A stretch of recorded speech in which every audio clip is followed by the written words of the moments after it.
इस वक्त बीजेपी एक प्रेस कॉन्फ्रेंस कर रही है राहुल गांधी के विवादित बयान पर। सीधा वहीं चलते हैं। जलते वो भारत माता के खिलाफ ही वक्तव्य देने लगे हैं और इस सेमिनार का शीर्षक कांग्रेस पार्टी को आइडियाज फॉर डिस्ट्रॉइंग इंडिया रखना चाहिए, क्योंकि यही उनकी मानसिकता है। भारत को नीचा दिखाओ, मोदी जी से नफरत करो। और इस बात पे अब भारत की जनता को शक नहीं रहा है कि Rahul Gandhi is a habitual offender. ये हर बार गलती करते हैं और दूसरी बार इनके सामने केवल एक ही लक्ष्य होता है कि अपनी पिछली गलती से बड़ी गलती मैं कैसे करूं। एक अपरिपक्व नेता, एक पार्ट टाइम पॉलिटिशियन, आप भारतीय जनता पार्टी का विरोध कर सकते हैं, स्वस्थ राजनीति का यह हिस्सा है, लेकिन आप हमारे देश के लिए, भारत के लिए अगर अपशब्द कहेंगे, बेबुनियाद आरोप लगाएंगे, तो ना केवल भारतीय जनता पार्टी पुरजोर तरीके से इसका विरोध करेगी। हमारा यह मानना है 135 करोड़ भारतीय जो हैं वो आपकी इस नफरत की विचारधारा को नेस्त नाबूद कर देंगे।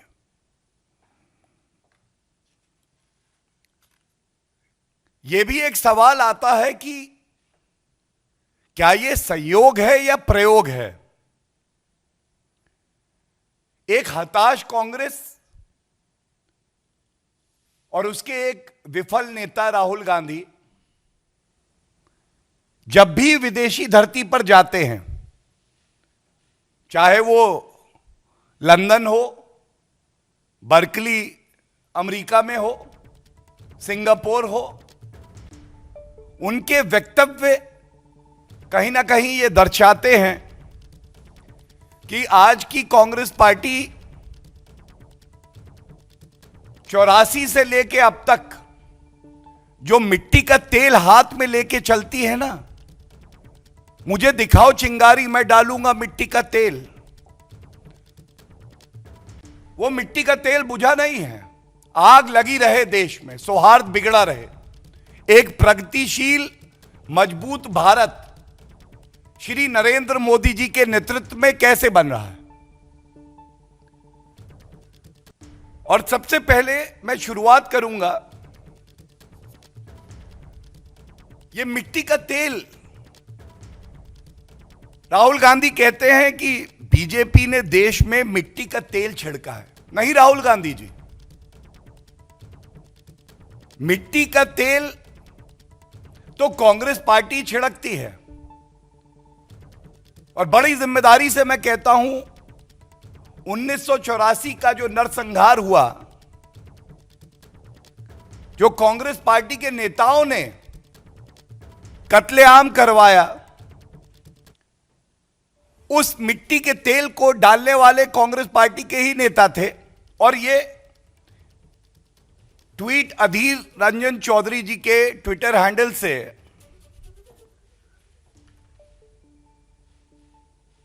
21 मई 2022 क्या कहता है, राजीव गांधी की तस्वीर दिखा के, when a big tree falls the earth shakes.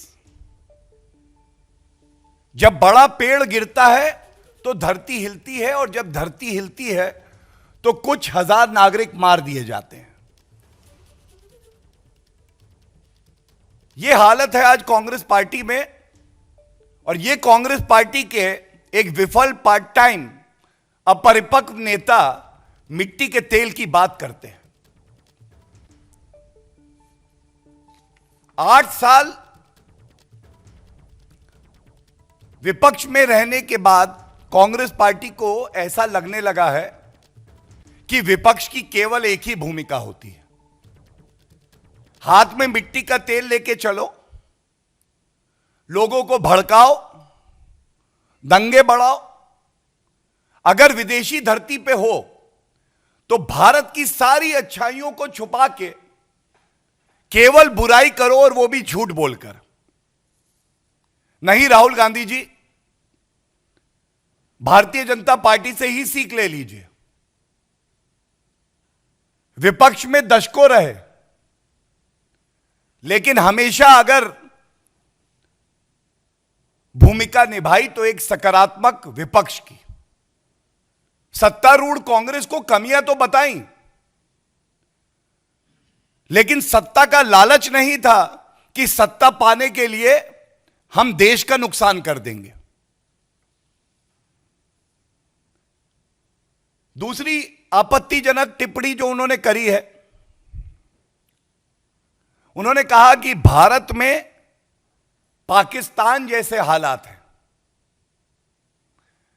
Rahul Gandhi ji, यह भी हमें पता है कि आपको पढ़ने लिखने में ज्यादा रुचि नहीं है। मैं केवल आपको इतना बता दूं कि जब से भारत आजाद हुआ, सरकार किसी भी पार्टी की रही हो, हमेशा लोकतंत्र का राज भारत में रहा।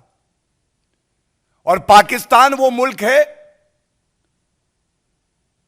आजादी के 75 वर्षों में आधे समय वहां पे तानाशाह हुकूमत रही। यहां पर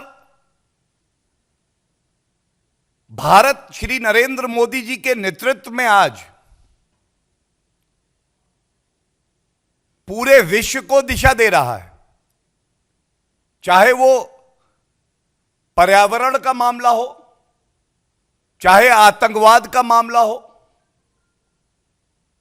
और चाहे पूरे विश्व में वैक्सीन देकर वसुधैव कुटुंबकम की किसी ने बात को चरितार्थ किया हो, तो वो भारत है। और खबरदार राहुल गांधी, अगर एक आतंकिस्तान से, ऐसे मुल्क से जिसके पास इतने साधन भी नहीं है कि वो अपने देश को चला सके, भीख का कटोरा लेके कभी एक मुल्क की तरफ देखता है, दूसरे मुल्क की तरफ देखता है, उसकी तुलना आपने भारत से करी।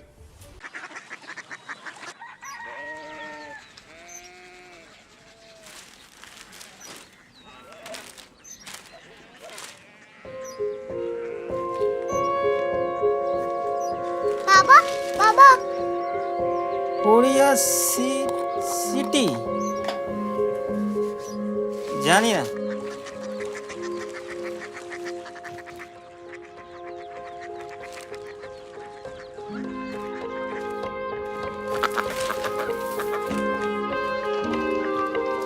Korea city.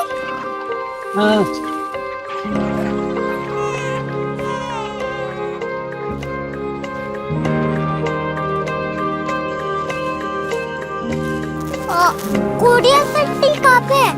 शहर अंग्रेजी लगे हैं।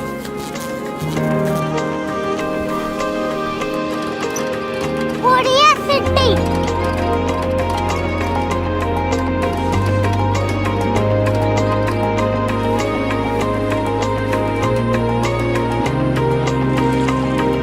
वो बहुत दूर है।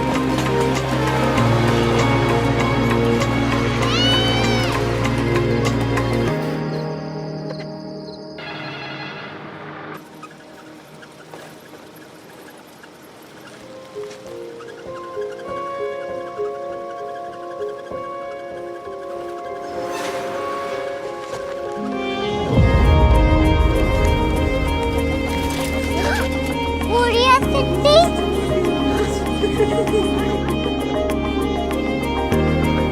दुनिया को बोलना है, कुछ लोग बड़े होते हैं। कोरिया सिटी कहाँ है? प्रोफेसर साहब को पता होगा। हो, ये छोटा वाला ग्लोब लगता है। और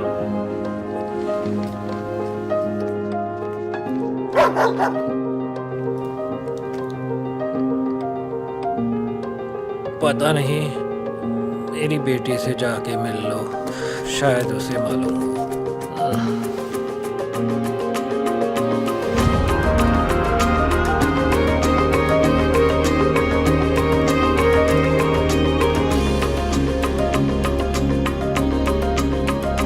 हाय। बाबा ने भेजा है। Come here. Korea city. Korea city नहीं, क्यूरियोसिटी। वो क्या? That's what brought you here? जो तुम्हें यहाँ तक ले आया। क्यूरियोसिटी।